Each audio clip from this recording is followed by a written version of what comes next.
Hello friends, good evening. இன்றைக்கி நம்ம evening vlog பார்க்கலாமா? காலைல நான் லேட் ஆகிடுச்சின்னு அப்படி அப்படியே போட்டு போயிட்டேன். இந்த மேடையெல்லாம் துடைக்கவே இல்லை. இப்போ எல்லாத்தையும் துடைச்சிடலாம். அப்புறம் இந்த அடுப்பு தட்டலாம் லிக்விடை ஊற்றி வச்சுட்டு போனேன். அது போட்டு உடனே துடைச்சி காமிச்சாங்க இந்த ஏர் பைப்லாம். அப்போ க்ளீன் ஆச்சு. நான் போட்டு வச்சுட்டு போனேன். இன்னும் ஒரே கருப்பாக இருந்தது. இப்போ வந்தோடனே தேய்ச்சிட்டு திருப்பி ஆளாக போட்டு வச்சுருக்கேன். இதை தேய்ச்சி கழுவிட்டு இந்த மேலே இருக்கிற டைல்ஸ் எல்லாமே துடைச்சிட்டு கிச்சன் மேலாம் துடைச்சிட்டு வால்லாம் அப்புறமா காய்ச்சிக்கலான்னு இருக்கேன். நான் லஞ்ச் பாக்ஸ் கூட அன்பாக்ஸ் பண்ணி போடல. இது க்ளீன் பண்ணிவிட்டு அதுக்கப்புறம் எடுத்தாந்து போட்டுக்கலான்னு இப்போ ஒரு வேலையை பார்க்கலாம் ஃப்ரெண்ட்ஸ். இந்த கிச்சன் மேடையை தான் ஃபுல்லாக துடைக்க போகிறேன். வந்தோடனே குளிச்சுட்டு அதிகமாக குளித்தா தான் எனக்கு மைண்டு ஃப்ரீயாக இருக்கும். குளிச்சுட்டு கூட வேலை செஞ்சுப்பேன். ஆனால் எல்லாரையும் முடிச்சுட்டு குளிக்கலாம் அந்த மாதிரி எண்ணம் வராது எனக்கு. குளித்தா தான் கொஞ்சம் ஃப்ரீயாக இருக்கும். இதெல்லாம் துடைச்சிட்டு பால் காய்ச்சணும்.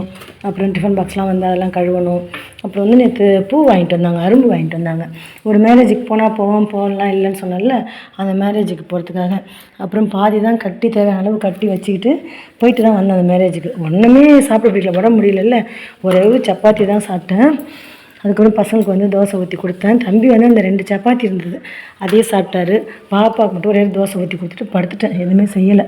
அந்த பூ பாதி இருக்குது, அதை கட்டணும். இன்றைக்கி ஒரு நிம்மதி என்னென்னா, நாளைக்கு விளையாடி நபி லீவு, அதுக்கப்புறம் சாட்டர்டே சண்டே லீவு, 3 நாள் லீவு. அதனால் நாளைக்கு என்ன சமையல்னு இன்றைக்கி யோசிக்க தேவையில்லை. பசங்க வந்தோடனே கேட்டுட்டு என்ன செய்யலான்னு சாம்பார் தான் வைப்பேன் மேக்ஸிமம். ஆனால் சாம்பார் சொன்னாலே பாப்பாவுக்கு அவ்வளோ ஒரு கோவம் வருது, பிடிக்கல. அதேமாதிரி நைட்டுக்கு மாவு இருக்குது, தோசை ஊற்றிட்டு ஏதாவது சட்னி அரைக்கணும். அப்படி இல்லைன்னா புட்டு செய்யலான்னு நான் ஒரு ஐடியா பண்ணியிருக்கேன்.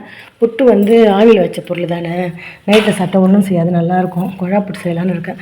அவங்கள வந்தவொடனே கேட்டுட்டு தான் அதுக்கு ரெடி பண்ணணும். இது ஃபுல்லாக துடைச்சிட்டு வந்துடுறேன். எல்லாத்தையுமே நவுத்தி வச்சுட்டு எல்லாத்தையும் ஃபுல்லாக டீப் க்ளீன் பண்ணியாச்சு. இப்போ அதை தான் அந்த இடத்துல வைக்கணும்.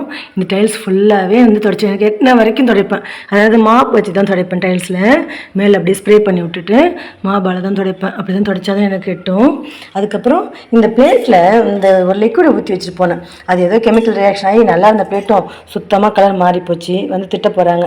சரி, ஏதாவது பிளேட் தனியாக வாங்கிக்கலாம், பார்க்கலாம், இல்லை வெள்ளையாகுதான்னு பார்க்கலாம். ஆனால் அவங்க அந்த லிக்விட் வித் லேடி இந்த மாதிரி எவர்சில்வர் பைப் இருக்குல்ல, அது உடனே தேய்ச்சி கழுவி காமிச்சாங்கன்னா நல்லா பளபளன்னு ஆச்சு. சரி, இந்த பிளேட்டு எவர்சில்வர் தானே, இதில் ஊற்றி வச்சுட்டு போனால் நல்லா க்ளீனாக இருக்கும். ஊற்றி வச்சுட்டு போனேன். அதுக்கடுத்து இந்த மாதிரி ஆயிடுச்சு. பார்க்கலாம் எப்படி இருக்குன்னு. எல்லாத்தையும் அந்தந்த இடத்துல வச்சுட்டேன், க்ளீன் பண்ணிட்டேன்.